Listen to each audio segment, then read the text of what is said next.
Hey guys, what's up? Mr. Handke here with lesson 1.3, properties of equality in solving. So if you are in person and don't want to write this down, this is on page 19. I suppose you wouldn't be watching this live, would you? Nope. So if you don't want to write this down, it's on page 19. A lot better handwriting in the book. So we're just reviewing properties of equality from Algebra 1 and some basic solving stuff from Algebra 1. So hopefully this isn't new. Hopefully we're just knocking some cobwebs off. So the reflexive property is a number is equal to itself. 3 equals 3, x equals x, b plus 2 equals b plus 2. Something is equal to itself.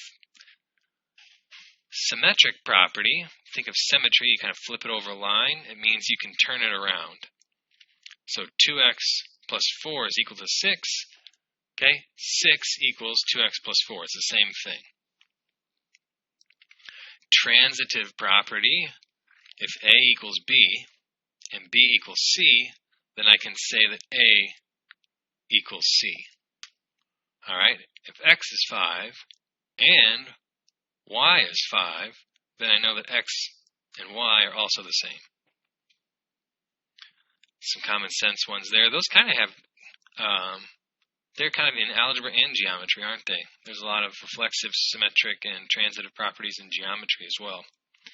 Substitution means just that. You can substitute something in for something else. So if x equals 2, I could substitute x or 2 in for all the x's, or x in for all the 2's if you wanted to. That's not going to really help you out a whole bunch, but we could.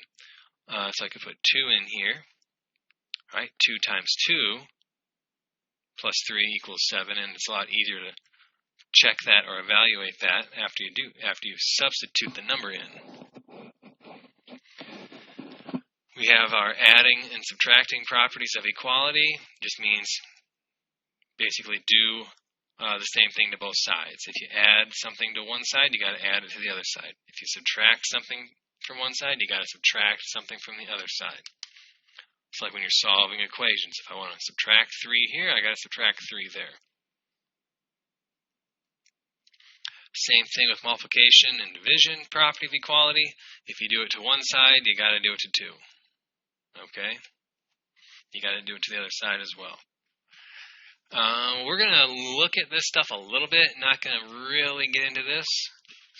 I don't know how prevalent this is anymore with the switch to standards, but we'll look at it just in case. I'm pretty sure that the main nuts and bolts of this lesson is just going to be the solving stuff from Algebra 1.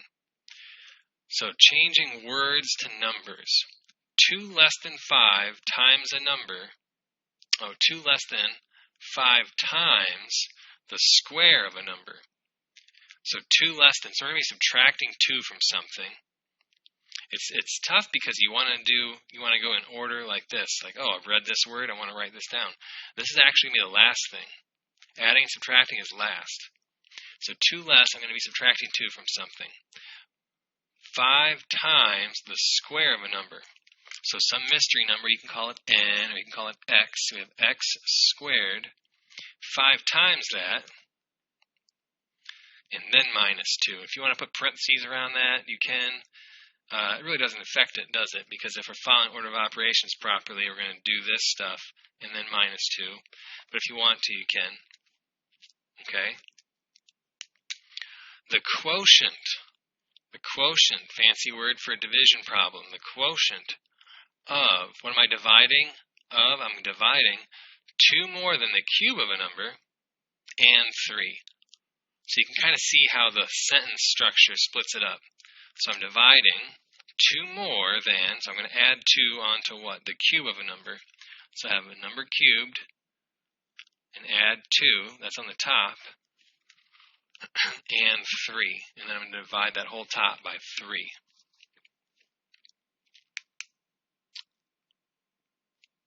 Ooh, And just changing one little thing here, just changing the order just so subtly, just one tiny change of words here. 2 more than the quotient of the cube of a number in 3. How does that change things, just moving this 2 more than? Instead of here, now the 2 more than is here. It means we're going to do the quotient of this and then add 2. The quotient of, what am I dividing? The cube of a number and 3. The cube of a number and 3. Divide that, and then now 2 more than that. So now we have plus 2 on the outside, not on top of the fraction bar anymore. I'm dividing first and then adding 2. This is add 2 and then divide that by 3. Okay, so that's just something real quick there. That's just the real technical stuff.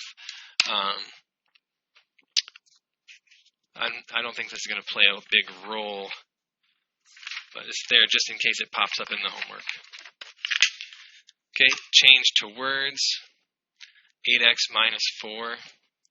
So let's go 4 less than 8 times a number.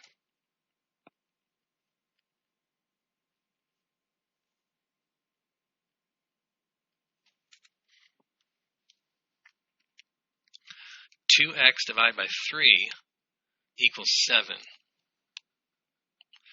All right, so division 1, so we got the quotient of, what am I dividing? 2 times a number.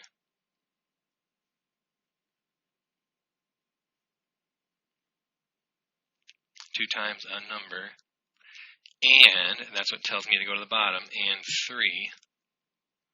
Now what do you do with this equals? You can just write is 7, or you could write is equal to 7, okay? And again, I don't think that's going to be that big of a deal. It might still be in the homework, but if you look at your standards, I don't believe that's a big deal anymore.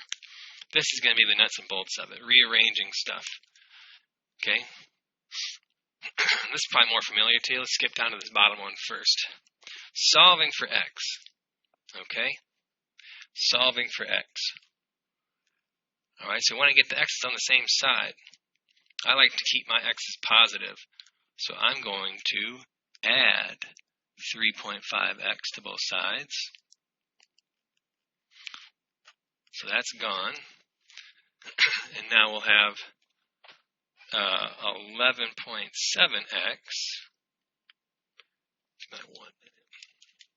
1.4, 1.7, okay, and then now we're going to add this 33.4 to both sides.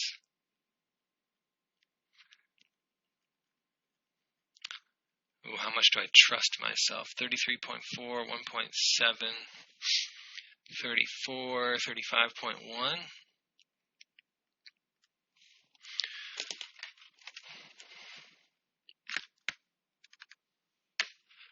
1.7 plus 33.4 divided by 11.73. Oh. Divide by 11.7, and we're going to get 3. Okay, you can check yourself by putting 3 back in, and this side should equal that side. What if we just want a letter? So I just want this here. Okay, y equals ax squared plus bx plus c. I don't want the bx anymore, so minus bx. I don't want the c anymore, so minus c. So now on this side I have y minus bx minus c equals a times x squared. Okay, I got rid of all the pluses and minuses. Now I'm down to a times x squared. So to get rid of a times x squared, divide by x squared. You got to divide the whole other side by x squared. So we have y minus bx minus c all over x squared is equal to a.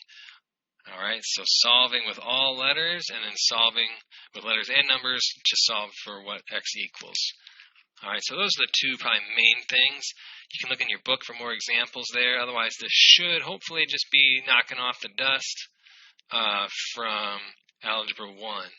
All right, if you have any questions, any more further questions on this stuff, make sure you set up an appointment or stop on in and see me. Page 22, look at your homework slip. I don't have it written down or have it in front of me, so check page 22 what the problems are on your homework slip, and let me know if you need anything. Thanks a lot, guys.